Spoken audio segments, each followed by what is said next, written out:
We are getting West Park. Huh? We are cleaned up. Did you go to that event last Thursday night? Spending money like this. No, they never did have. I guess we can wait. Postponed it, but maybe postponed it. I guess we can wait. Anyway, I don't know about it. It ain't gonna be anything. Nothing to worry about. Yeah. Wednesday doesn't do me any good. You weren't alone. Mr. Chair, Jeff's pulling into the parking lot. Okay, we'll just wait a second on him. Yeah.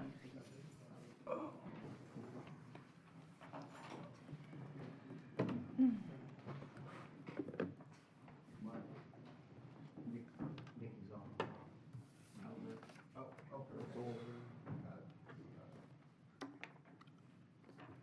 What if I need it Tuesday? Wednesday? When's the really bad rain? Tuesday and Wednesday morning. Will I still be able to be packing up my house in Gulf Harbors on Wednesday? I would say if you need to be done with your preparatory actions by Tuesday afternoon. When am I supposed to put it in?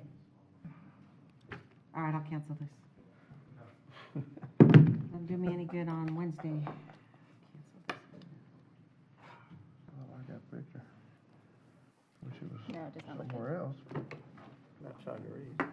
You could go down to Cuba, it'd be okay. It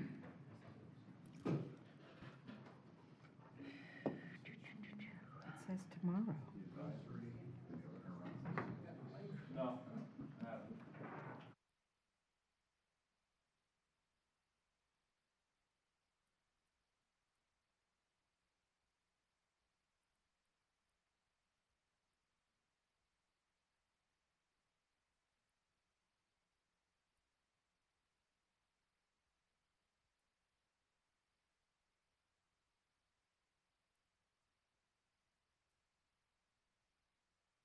Made it. I didn't want to start until you got here, Jess, so welcome. We're in there. He's connected. There he goes. Where are we at here? Good afternoon. I would like to call to order the Pasco County Board of County Commission 2:00 p.m. emergency meeting of October 6, 2024. At this time, please silence all electronic devices and please rise for the invocation and pledge of allegiance.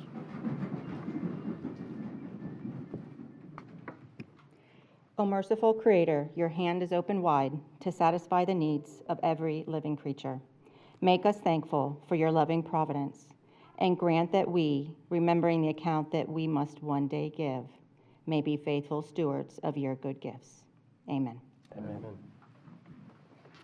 I pledge allegiance to the flag of the United States of America and to the republic for which it stands, one nation, under God, indivisible, with liberty and justice for all. Madam Clerk, please call the roll. District 2, Commissioner Waitman. Present. District 3, Commissioner Starkey. Here. District 4, Commissioner Yeager. Here. District 5, Commissioner Mariano. Here. District 1, Chairman Oakley. Here. Let it be known we have a quorum present. All commissioners are here.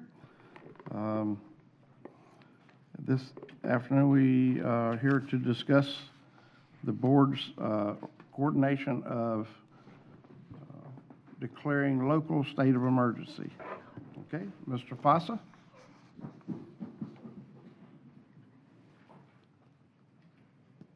Good afternoon, Commissioners. We're here to request a local state of emergency. As you know, we now have Hurricane Milton. It was just declared about 5 minutes ago. It's a Category 1 hurricane. And currently, its projected path is going to put us in harm's way. Currently, by the time it makes landfall, it's projected to be a very strong Cat 3 hurricane. Even though it has wobbled a little bit to the right and shifted down a little bit, we are still going to get sustained tropical storm force winds starting into Tuesday evening and exiting late Wednesday afternoon. We can switch it over to the storm surge. So that's what our surge looks like. It's not going to be quite as bad as Helene, but we are going to get up to 6 foot of surge on the coast. So we're very concerned about that. Mike is going to touch on debris and what our status is, but we are going to have issues. We are going to have debris floating. We're going to have missiles flying everywhere with the debris. So we're asking for this local state of emergency, and then we're going to follow up also with a request for an evacuation order. Any questions, folks? Okay. Any questions from the board? Mr. Chairman?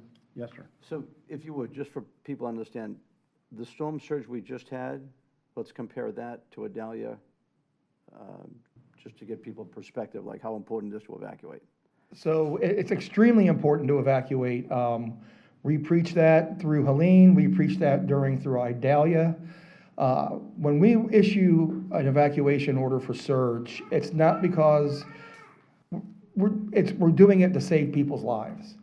And fortunately, Pasco County was one of the few counties that had 0 fatalities. Pinellas is up to 12 fatalities so far.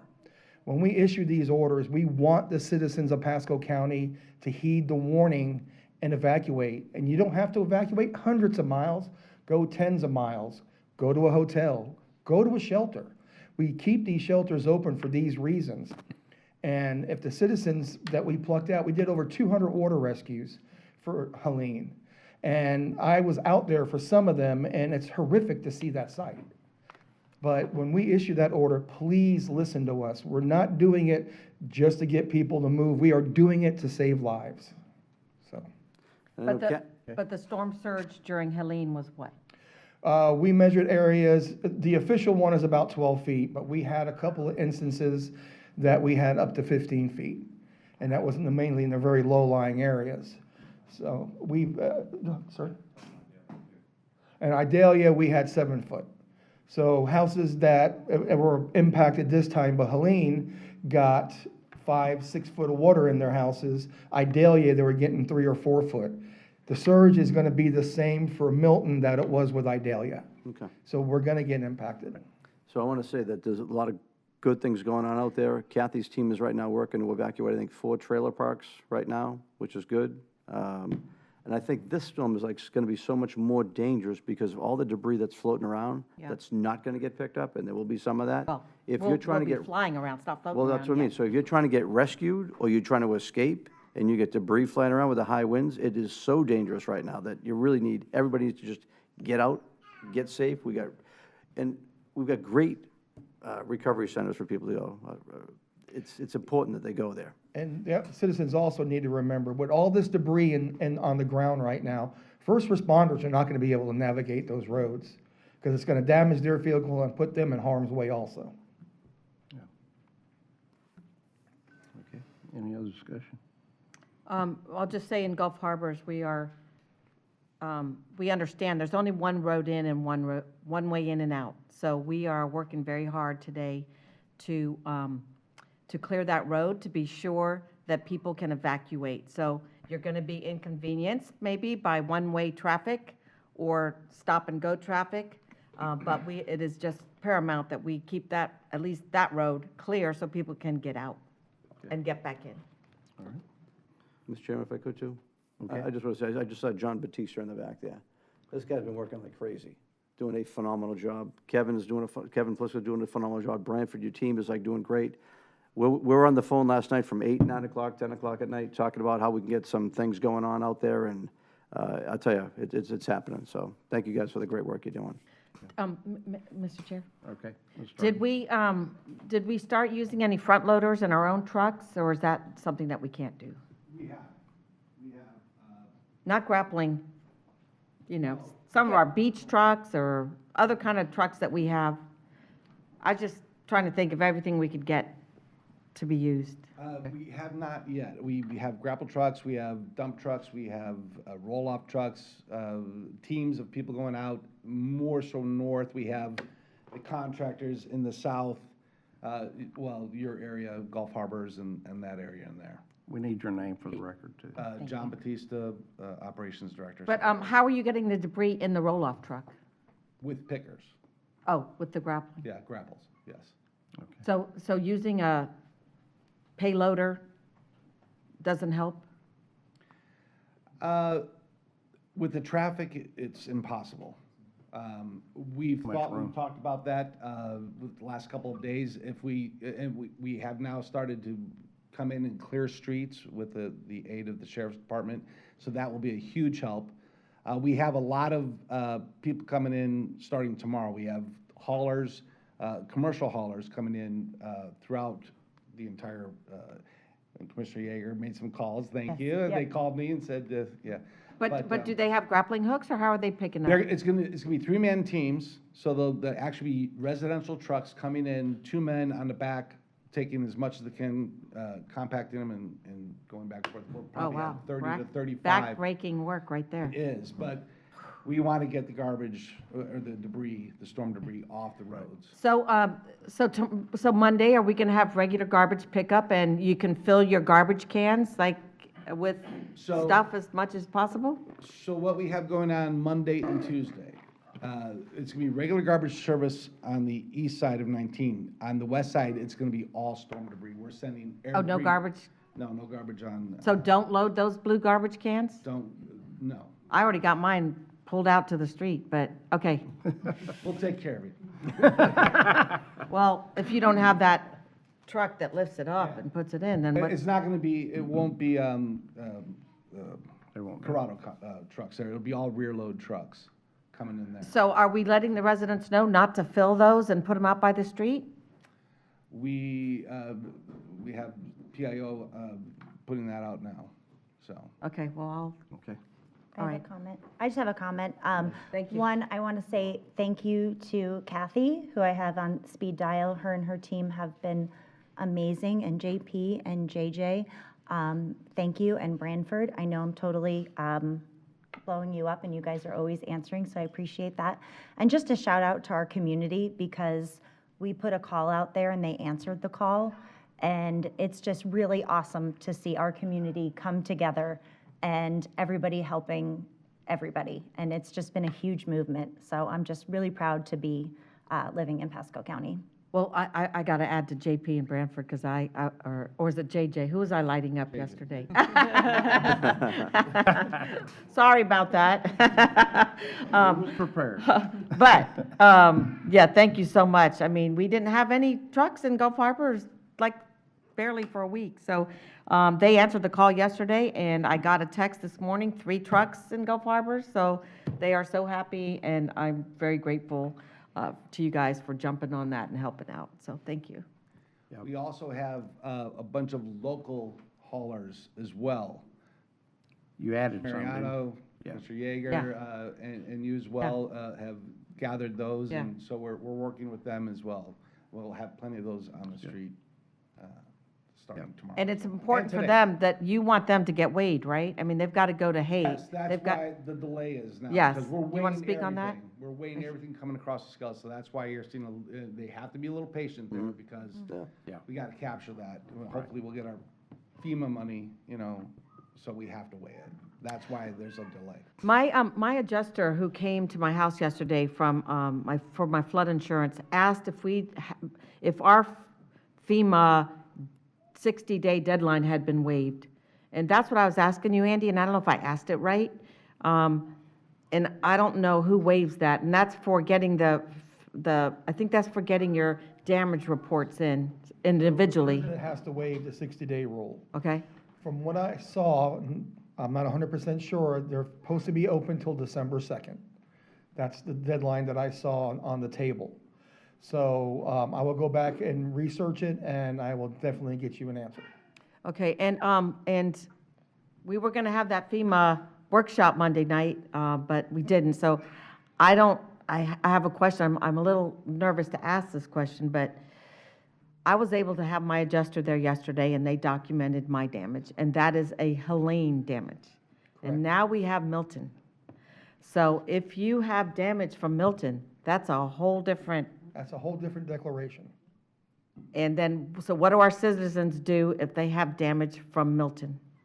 So they'll have to go through the same process all over again, get with FEMA, do the application, get the damage assessment done by FEMA, and then the adjuster from you, and bring your property damage and whatnot, how much it's gonna cost to repair the house, and they will sit with you and make those calculations. So if you haven't had your adjuster to your house yet, and you want to differentiate your damage between Helene and Milton, do you videotape it, or I would with take your as- phone? What's the best advice? Tons and tons of photographs of what has happened in Helene. Okay, Keep those photos, so that way, when Milton comes through, you can capture the difference in those photos. All right, I'd just like to shout out, Mike, certainly appreciate your leadership and all your leadership team for all they're doing, and Mr. Steinsteiner and his group, all the staff members that are working, all of our employees, basically. We certainly appreciate all they're doing, because they've had a real training in Helene, and now they're able to follow right in line because they know what they got to do, so without a doubt. So I'd rather not have this kind of training and be talking about it rather than having it, so it's been a lot better. But I sure thank the world of all our employees and everything you've done, so it's been very good. Mr. Chairman? Yes. I do want our folks to know something, and I keep forgetting this, but, my kid's house in Pinellas County got 5 feet of water in it and is destroyed, and they live in the intercoastal near the, it's called Yacht Club Estates, near that big hotel on the beach. Their trash pickup doesn't even begin until the 7th. And we're already 1 week into it, and we're all freaking out. But we're 1 week into it, and they haven't started in Pinellas County yet. Which I don't understand. Maybe their roads were blocked, but I'm very grateful that we jumped on it, and we've got 1 week in. Right. Even though, we have 250,000 yards of trash out there that needs to be removed, it can't happen in a few days, much less 5 or 6 months to get rid of all that. And now we're probably gonna get addition to that, plus more, and plus scattered around that's gotta be regrouped and done. So there's a lot of work ahead, so I just support everybody that's out there working and hope that we get through this, and we will get through it. It just take a little time. May I ask? Miss- Oh, go ahead. Ms. Yeah, I just Mariano? want to say, I appreciate staff has been absolutely phenomenal. I mean, JP from your guys in the tent, Brantford, your team getting together, JJ coordinating everything going, and Mike, just the overall has just been absolutely phenomenal. And I want to thank my commissioners too. You guys have been great out there, just getting information in, helping everything go, for Andy to keep on rolling, and it's been a very positive thing. And I think, Commissioner Starkey, you're right. Compared to what our neighbors are doing, to what we've done, when you don't open up your landfills and you slow everything down, backs everything up, it's tough enough even now. But literally, I think the way we're performing is phenomenal.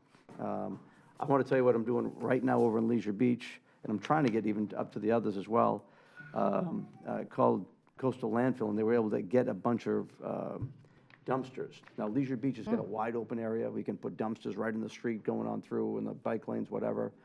Even like down one street where they're getting filled up. We've got a Hudson soccer team, the Wills family's out there going crazy. They're filling the dumpsters up faster than they can unload them. That's not a bad idea. It's working great. So, and I'm saying that just because each one of us should look in our own districts right now, but wherever we can go and put those dumpsters out and have a company pick them up, literally the citizens, as you mentioned, are coming together to help. And just like they're picking up the trash, they started out at the Eagles, bringing them down, and then we put them out there on the streets, and they're getting, like I say, filled up. And the ones that can do the work are doing it. The ones that can't are getting help. And whatever's going to be left over the next couple of days could be really light for the grappling trucks to finish off. But I'm going to tell you, the citizen participation, phenomenal. All our restaurants, the guys that do the cooking of the food, the donations, like, we're Oh, yeah. struggling. It's Where been you put the insane. food? I mean, like Colleen, she does nothing but that. Just trying to find out where it's going to go. So it's such an awesome community we live in, coming together at a time like this. I think it's been just an uplifting thing for everybody around it. So, we are premier. I'll just say that. So if we've moved the comfort station from Ben Harrell, I had hot lunch coming there Monday. That's not a good place to do it anymore. Not at all. Okay. Also had lunch coming there. Dinner coming Tuesday, and lunch coming somewhere else. Capital Taco is going to be doing something. So what is the feeding situation at the shelter, and should I send it there? So right now at 5A, at the Fasano shelter, the Red Cross is feeding both the general population and the special needs folks that are there. Is it a hot lunch or is it It's a hot MREs? meal Okay. every night. So if I have, I don't even remember who it is right now. Maybe my staff will text me if they're watching. I will say they will take any extra food. Oh, yes, they will. Because yesterday I brought a ton of sandwiches and they were gone, even though it was just about Okay. lunchtime. I can't remember who's doing the food Monday, but I can send Capital Taco up there Yeah, absolutely. Tuesday. We'll have some additional discussion after the resolution, so. Okay. All right, so right now, Madam Clerk, would you please read the resolution? Yes, sir. All right, resolution number 25-006, a resolution by the Board of County Commissioners of Pasco County, Florida, declaring a state of local emergency related to Tropical Storm Milton. Whereas the governor of the state of Florida issued executive order number 24-214 on October 5th, 2024, and modified by executive order 24-215 on October 6, 2024, declaring that a state of emergency exists for certain counties in the state of Florida, including Pasco County, due to the current forecast models for NVES 92L, now known as Tropical Storm Milton, hereafter referred to as the event. And whereas atmospheric and oceanic conditions are anticipated to support rapid intensification over the Gulf of Mexico, and Tropical Storm Milton is forecast to become a hurricane by early Monday. And whereas this system could become a major hurricane near or at landfall along the west Florida coast by the middle of next week. And whereas current forecasts predict heavy rainfall, high winds, and storm surge impacting the west coast of Florida as the storm moves forward. And the event poses a potential and continuing threat to the lives and property of residents of Pasco County, requiring advanced preparation and mobilization of resources, as well as flexibility and authority from the Board of County Commissioners to act in a timely manner to mitigate damage and render assistance to affected residents.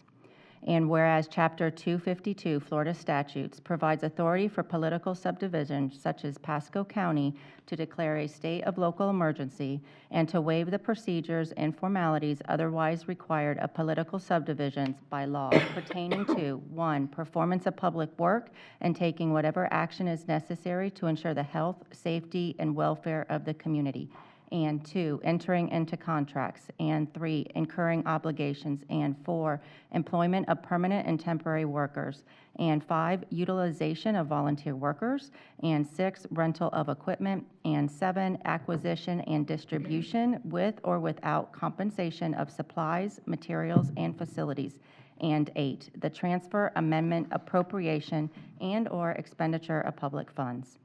Now therefore, by the Board of County Commissioners of Pasco County, Florida, in emergency session this 6th day of October 2024, hereby declares a state of local emergency pursuant to Section 252 Florida statutes and Sections 30-29 and 30-30 Pasco County Code of Ordinances, effective immediately for all territory within the legal boundaries of Pasco County, including all unincorporated and incorporated areas, and authorize the county administrator or his designee to order evacuations, make emergency purchases, or take any other actions he deems necessary.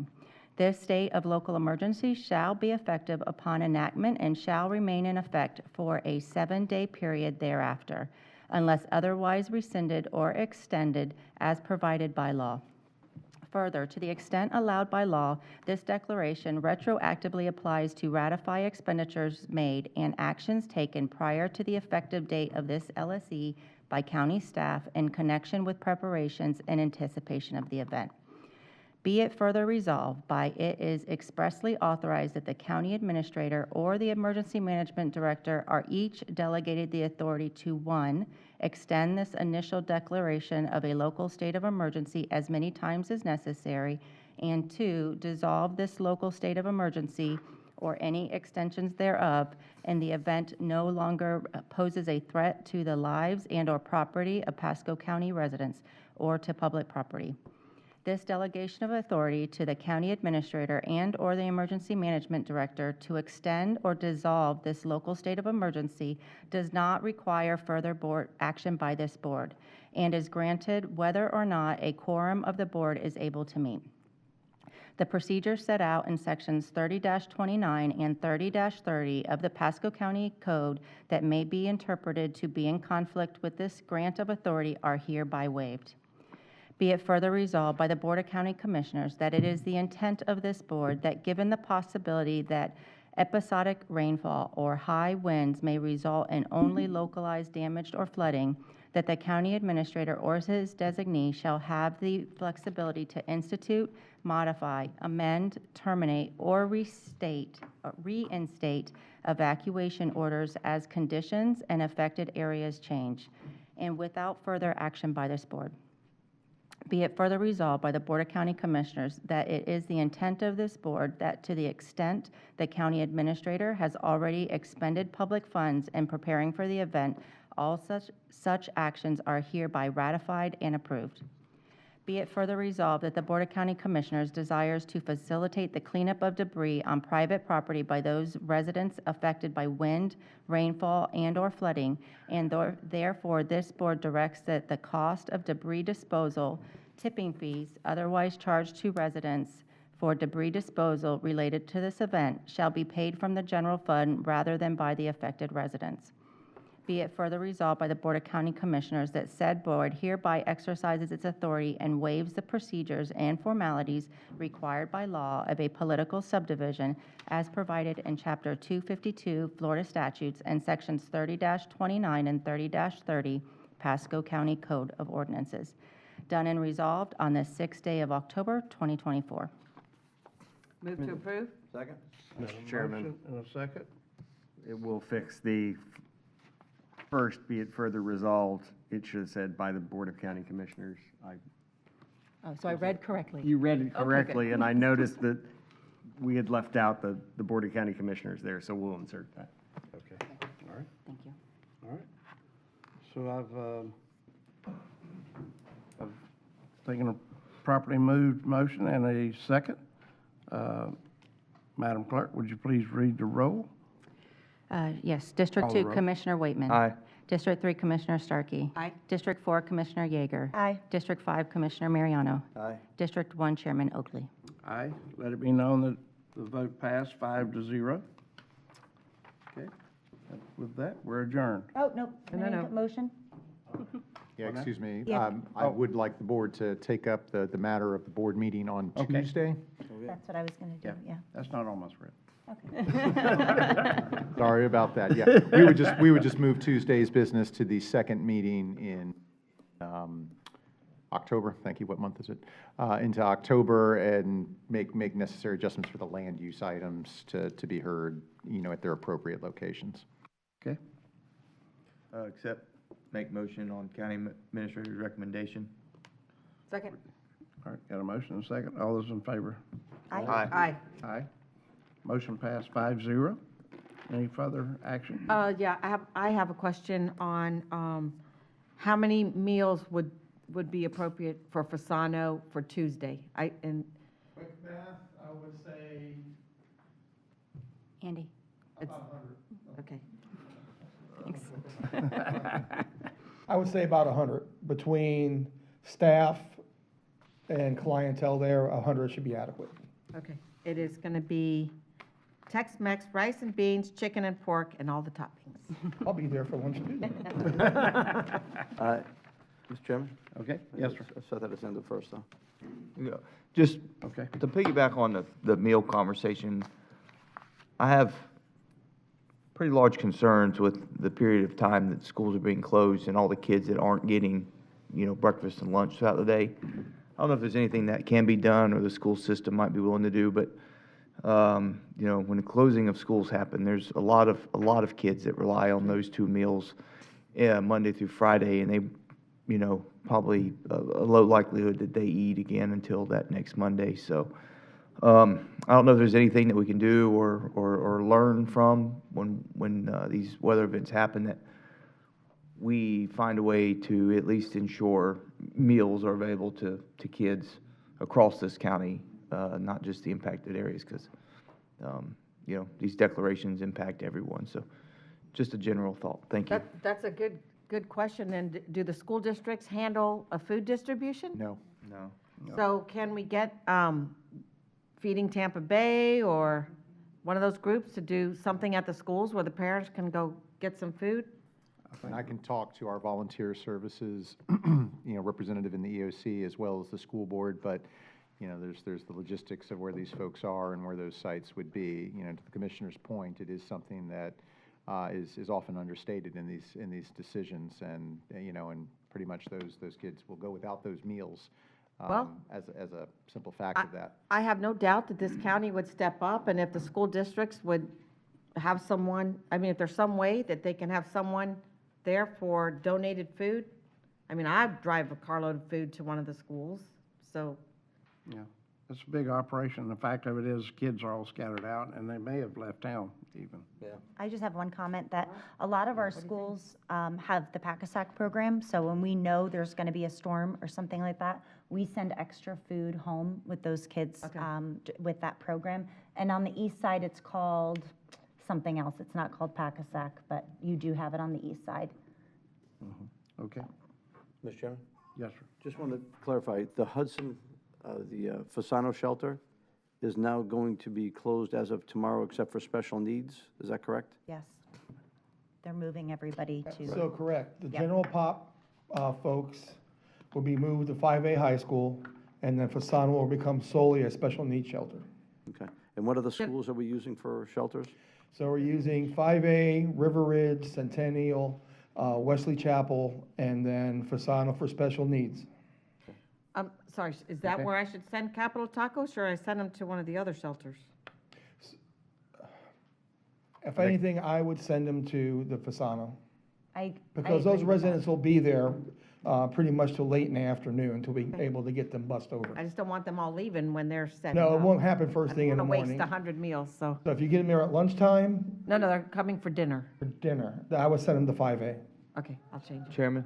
Hey, Yes, sir. Andy or Mike, do you want to touch base for folks on the record about what the Wiregrass Ranch Sports Campus is going to be used for? Yeah. Depending on the track of this storm, that place is probably going to become pretty doggone important, so. So Wiregrass Sports Complex has been, the state has taken control of it for right now. It is being used as a regional special needs shelter. So we will be getting clientele from Hillsborough, Pinellas, south of Pinellas, Charlotte County, and they will be placed in there for the duration of the storm.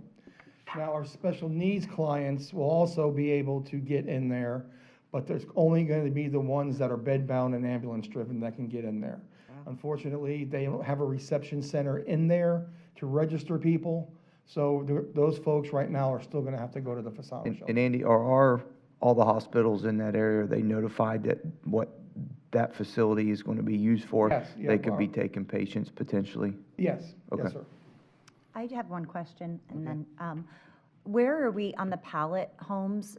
Since we have this storm now, are we going to be ordering more pallet homes just because might have more displaced families? So we do have a resource request into the state for lack of a better term, would be kind of a rapid deployable type of encampment. I believe those are 750 each times 2. So we're looking at a couple of bed-down sites to set those up should the need arise. Regarding the pallet homes, yeah, we cut that purchase order, several days ago, and we're waiting to take delivery. So I how have an many, in with them. how many, like, between the pallet homes and what we have from the state, what are we looking numbers-wise? If we get the numbers from the state, that's 1,500 plus another 100, so 1,600, 1,620-ish. Okay, and we have land for all of that? Yes, ma'am. Eric, you recall the sites, right? How many pallets, I'm sorry, did we order? 50, ma'am. That's Eric, yeah, Eric Breitenbach, Assistant County Administrator. The two 750-person base camp locations, one is the district school board property in Odessa off of Gun Highway. The other one is near our fleet and Go Pasco facility in McKendree. We have land at both of those locations. But to if set up you, camps. if they house 700, I'm sorry, but 50 pallets is 50 people, or maybe 70 people, but, so why are we not ordering? That's I'm correct, confused. ma'am. That's in addition to the 750-person base camps that were. Well, what are those people sleeping in? What I'm asking is, did you order 750 pallets? What's happening at a base camp? No, so, okay, so two different things. Is that a tent? Hold on, let me. Okay. So two different things. The initial plan during Helene was to handle the displaced population through two sites, right? The Grand Boulevard site that we have for our homeless transition camp. And they're going to be in the pallets? Those are where the pallet homes will go, as well as some trailers that we had requested from the state. Okay. And then at our Youth Lane site, just up the road from here, we had additional trailer sites going in there. That was to handle the Helene population. If there is a significant displacement as a result of this storm, we've put a resource request into the state for base camps, as Mr. Breitenbach says. And those base camp kits house 750 individuals through trailers. I don't know. Katrina Cottage, whatever they have? Whatever kind of it thing? is, and then we have the necessary acreage to deploy those assets already in the county. So that's staging, and there's no guarantee that we get them or we don't get them. It just depends. But we're pre-positioning and putting that in. The pallet homes are things that we have already requested just as a result of Helene, because we knew that we were going to have some displaced folks. And I bet every county is ordering those pallets. So, so we do have a confirmation they're going to be, because I have an in with that company, so I'm happy to squeak the wheel. So let me know. When we placed the order, ma'am, they said we'd have them at the end of the week. Okay. Do we need to order more of those? I'm sorry. It's just a matter of setting them up and understanding the need. That was, if we did not have Milton to deal with, I would tell you that Kathy Pearson's group, Eric's group, emergency management, were monitoring what that surge or what that need would potentially look like.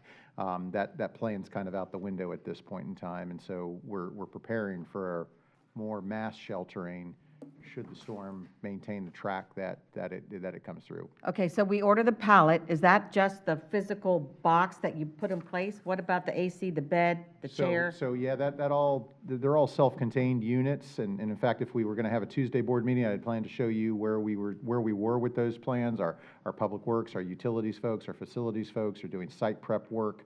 I was out observing it last week, or whatever day today is. It was a couple days ago, and they're already putting water lines in, sewer lines in to set that up. So there's certain infrastructure that is necessary to run these things, and that, ordering, we could order electricity to 1,000 each pallet homes. Yeah. But that's in I'd process. rather use state Yeah. resources at this point. But the pallets come as a kit, I guess is my question. Yeah. Besides just the walls, we've ordered a kit. Okay. Yeah. Do we have enough staff to put those together, or do we need volunteers from the community?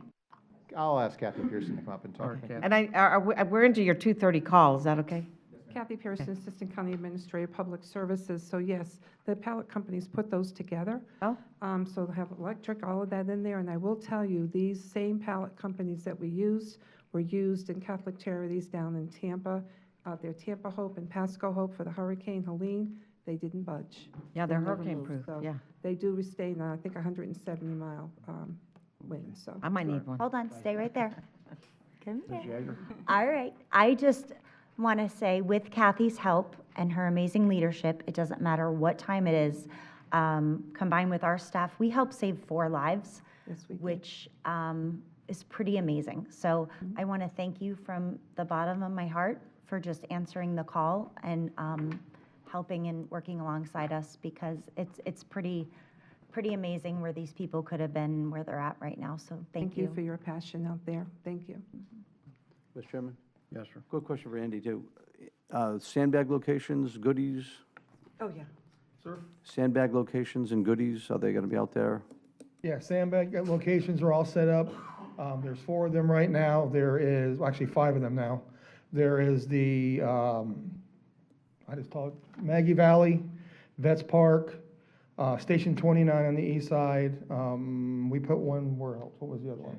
J. Ben Harrell Park. And then Dade City has opened up one up. I believe City of Newport Richey opened one, and so did Port Richey. All right, thank you very much. Thank you. Anything else?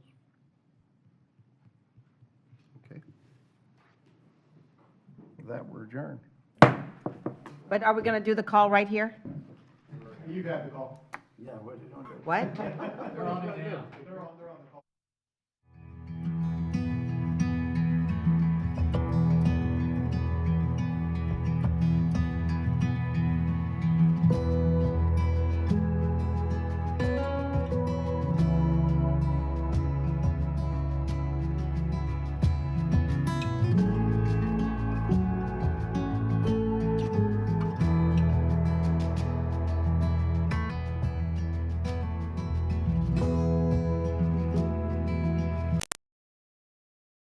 County waterways and wildlife depend on you to keep them healthy. Excess fertilizer, grass clippings, trash, oils, and pet waste wash into gutters and storm drains when it rains. Stormwater carries these